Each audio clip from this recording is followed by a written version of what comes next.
Hi YouTube, it's me, Kmart. Today I'm going to give you all the details on these beautiful boho locks. Let me know in the comments if you're liking this look, and don't forget to subscribe to my channel so you don't miss out on the next style that I do. Let's get started with the hair. Ywigs sent me their 26-inch crochet boho locks with human hair curls, so thank you to them for sponsoring this video. I got a total of 72 strands, but only used about 50 for this install. Each strand has a crochet loop and some human hair strands attached. Look at these curls, they're not playing. They put four pieces of curly hair, and it's at the end. This is gonna be so beautiful. They also sent me one bundle of Afro twist hair that I could use to wrap the locks, but I figured I'd need more than that, so I bought a pack of Outre Springy Afro Twist in 24 inches. This type of hair has a similar texture to the locks, so it's perfect for wrapping it. I split each piece of the Afro Twist hair into 3 or 4 thinner pieces and set that aside to wrap my hair later. As you can see, my hair is already parted. I have in about 52 medium parts. Like I always say, make your life easier and get someone else to part your hair for you. It's usually the hardest part. Now I have my lock, the crochet hook, and the wrapping hair. First, I'm gonna insert the hook through one of my braids, not right at the root, but maybe an inch or two lower.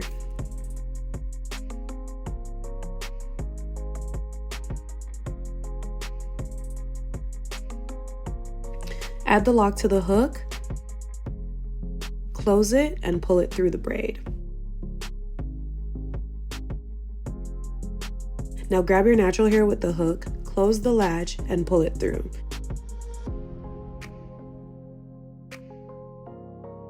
This basically ties the lock to your hair. Now grab your crochet hook again, insert it through the base of the braid right at the root. Attach the wrapping hair to the hook, close the latch, and pull it through. Now you're gonna adjust the hair so that one side is longer than the other. And in one hand, you're gonna hold the longer piece. In the other hand, you're gonna hold the short piece, your lock, and your natural hair. And you just get to wrapping. So make sure you wrap a little tighter at the root, and then as you go further down, start loosening up a little bit so that the texture can match the lock. And then you keep wrapping until you get to the end of the hair, but make sure you're getting that little tiny strand of hair that's left over and securing that to the lock, because that's what's gonna keep the hair from unraveling.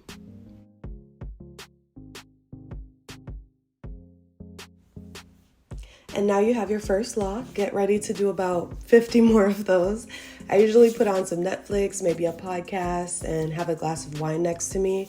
Anything to make this process more enjoyable, because it does take about a solid 4 hours to finish. I think the best and most efficient way is to 1, get someone else to part your hair, 2, crochet all of the locks onto your braids, and then 3, wrap each one. That way it doesn't feel as tedious and it's kind of streamlined, so the time goes by a little faster. But that's just me. If you want to do them one by one, go ahead, sis. It's going to be beautiful in the end regardless. Now that you've seen how I put these locks in, make sure to watch the video until the end so you can see how I take them down. And while you're at it, hit that subscribe button, leave me a little comment, say hey. So after a few hours, this is the final product. My favorite part of this hairstyle is definitely the curly pieces, because they add this really pretty texture to it and overall make the locks feel softer. When you run your fingers through it, it feels like bundles almost, and it's got some movement, it's not too heavy. So I was still able to put it in a bun sometimes, which was nice.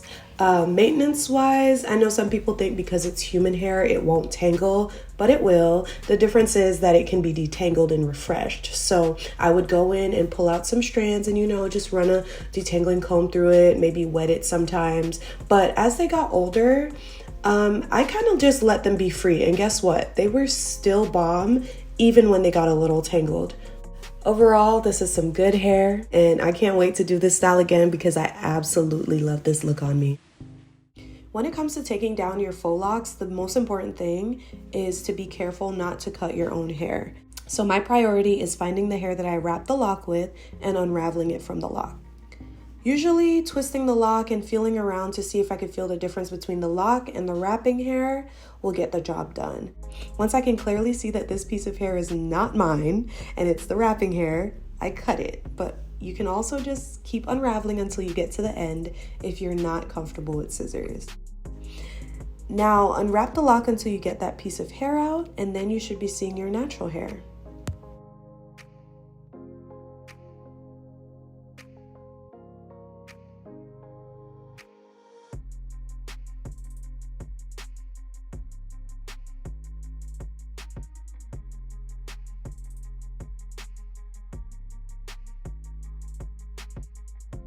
After this, I just grab a comb and unbraid my hair, and usually the lock falls out, any little pieces of hair come out, and I'm done. I'm really hoping that this method helps someone to not cut their hair in the process. And when in doubt, put the scissors down, baby. Put the scissors down and just be patient.